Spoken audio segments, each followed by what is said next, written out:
Hakeem Jeffries is, of course, set to succeed Nancy Pelosi as Democratic Party leader with not much opposition from anyone, not even the squad, not even Jamaal Bowman, who not only is one of the more squad-adjacent progressives. He'd probably be a squad member if he was a woman, or maybe he is a squad. I don't know. Is the squad female only, or is he? No. They like they usually include him.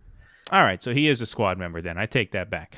But anyway, Jamaal Bowman says it's gangster that the top Democrats in Congress could both be from New York City. I'm glad we pushed for this guy, man.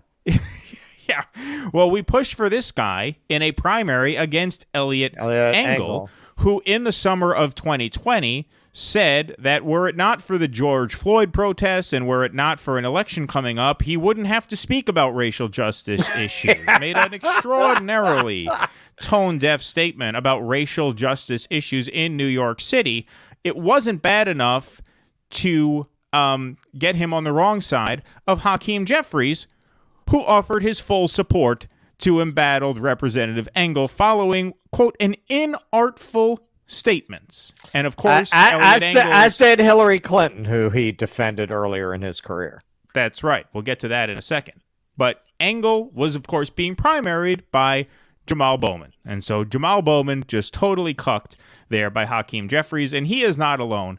There is not going to be any challenge to Hakeem Jeffries for party leader.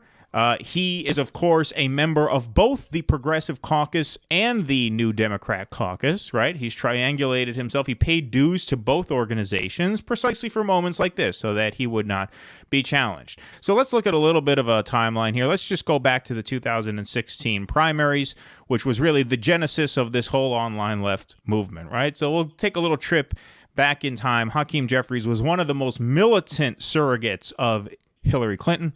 And in the days leading up to the New York primary, in response to questions about her ties to Wall Street and whether or not they influenced her voting record as a senator, he had this to say both about Hillary Clinton and her Wall Street ties and Bernie Sanders' ties to the National Rifle Association. Yes, you heard that right. Let's hear what he has to say. Secretary Clinton has been right on the issues as it relates to a whole host of concerns, particularly dealing with the gun violence epidemic that continues to sweep many of the communities that I represent and many communities of color all over the country. And we know that Senator Bernie Sanders has effectively functioned as a wholly owned subsidiary of the National Rifle Association for the entirety of his career, both as mayor, a member of the House and the Senate, voting 5 times against background checks, voting twice to shield gun manufacturers from liability, voting essentially to I understand that you're against those votes. Can you really refer to him as a wholly owned subsidiary of the NRA? Do you really believe? Like that was too much for Chuck Todd. Congressman. Do you know how far you have to go in shilling before you get pushback from Chuck Todd? I know this is DNC propaganda, but that's a little sloppy even by our standards, no? The NRA thinks that Bernie Sanders is just one of their guys? Well, look, I think the reality is if we're going to essentially try to associate maple syrup, big cheddar cheese, and the NRA. Those are the three controllers. Police Secretary Clinton with Wall Street interests when she spent her career actually fighting against Wall Street interests simply because a super PAC that she's prohibited by law from associating with has received some contributions from individuals who may work in the financial services industry, then I think we need to fairly scrutinize the fact that Bernie Sanders has consistently stood on the side of the NRA on vote after vote, including the liability one, which the NRA said is the most important vote to that organization in a generation. All right. Excellent point there. Excellent point. So that was 2016. Now, his squabbles with the left wing of the party did not end there, to put it very, very mildly. So let's take a look at a different exhibit here. This was in 2000, and I believe this was 2019, yes, when AOC's chief of staff, a guy named Saikat Chakrabarti, he called out a Democratic congresswoman named Sharice David for voting for a package that included funding for Trump's border wall. And when Sykot was asked about why you would criticize her, she is a Native American. She is, obviously of a minority group. He would say, well, there are a lot of people in minority groups who still vote to uphold racist systems, right? So he didn't even bring up this person on his own. He just gave this as an answer when he was asked about it. Just a few minutes after he let that statement out, a tweet from House Democrats, which was a Twitter handle managed by Hakeem Jeffries himself. He did not deny sending this. This is not from his personal account, but he accepts full responsibility for this tweet, which was later deleted, oddly enough, but it was preserved online. Who is this guy, and why is he explicitly singling out a Native American woman of color? Her name is Congresswoman Davids, not Charisse. She is a phenomenal new member who flipped the red seat blue. Ready? Let's read this the right way. And a 1, and a 2, and a 1, 2, 3, 4. Keep her name out of your mouth. He's one of the real pioneers of the clap bullshit, too. Like, he really made that thing mainstream. So that's another reason. Which is like the douchiest fucking thing you can do. Yeah, right? He spearheaded the douchiest online trend. Really? Yeah, like you could, like in the history of pictographic characters, that may be the douchiest fucking thing ever produced by a culture. Let's go to the primary season of 2020 when you had some left-wing, or, ostensibly left-wing anyway, progressive insurgents trying to primary out some of the more corporate Democrats. We already went through one example, the Engel-Bowman race, where Hakeem Jeffries sided with Engel. He also was very, very happy when Joyce Beatty fended off a primary challenge from progressive Morgan Harper in Ohio. Meltdown, not us. Congrats to Joyce Beatty on a decisive 36-point victory in Ohio's Democratic congressional primary. Up next, vote Yvette. That's Yvette Clark, also in New York City. She was being challenged from her left.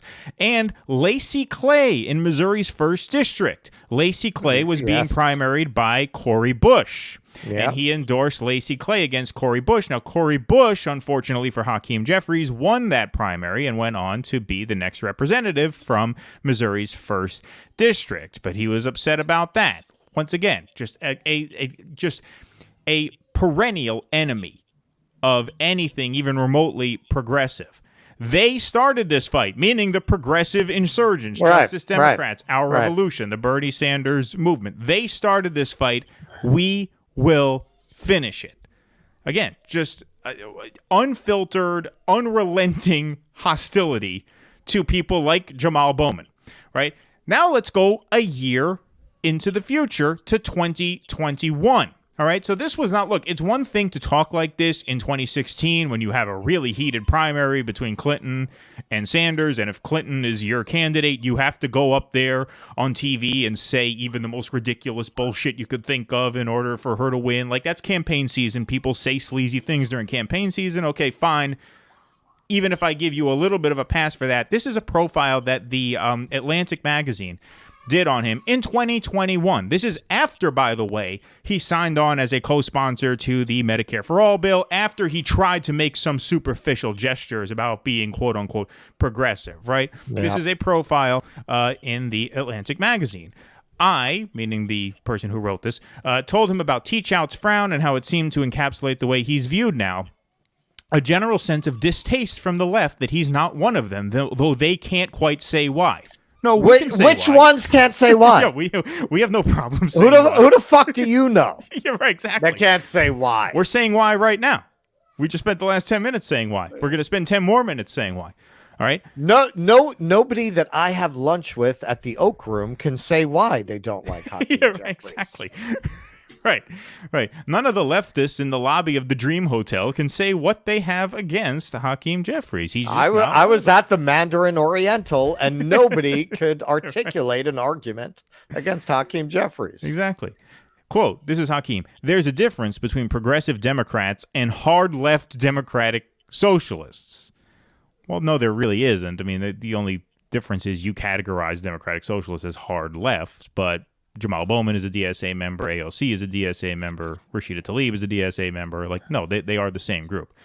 I would argue they're not hard left at all, but anyway, that comes up once again. Quote, it's not a distinction that I'm drawing. They draw that distinction. Really? Mr. fucking, Yeah, Mr. Clappy Hands Mr. Clappy over hands here. in the face. Mr. Bernie Sanders is a subsidiary of the National Rifle Association. I didn't make that point. They did. And so clearly, I'm a black progressive Democrat concerned with addressing racial and social and economic injustice with the fierce urgency of now. And Another I also have a calendar of the day platitude. Right. Yeah, exactly. Right. That was of now. That was the platitude for today. That's been my career. That's been my journey, and it will continue to be as I move forward for however long I have an opportunity to serve. Quote, there will never be a moment where I bend the knee to hard left democratic socialism. Keep in mind, this is after he signed on to the Medicare for All bill, which he knew would never pass. So he did that as a sort of empty gesture. Even now, after that, he's trashing this as, hard left democratic socialism. He goes on. Which democratic socialism is not the hard left. You don't know what fucking hard left is, brother. If you think democratic socialism is hard left.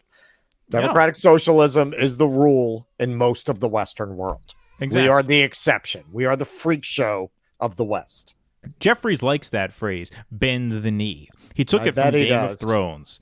Black progressives do tend to tackle issues first and foremost with an understanding that systemic racism has been in the soil of America for over 400 years.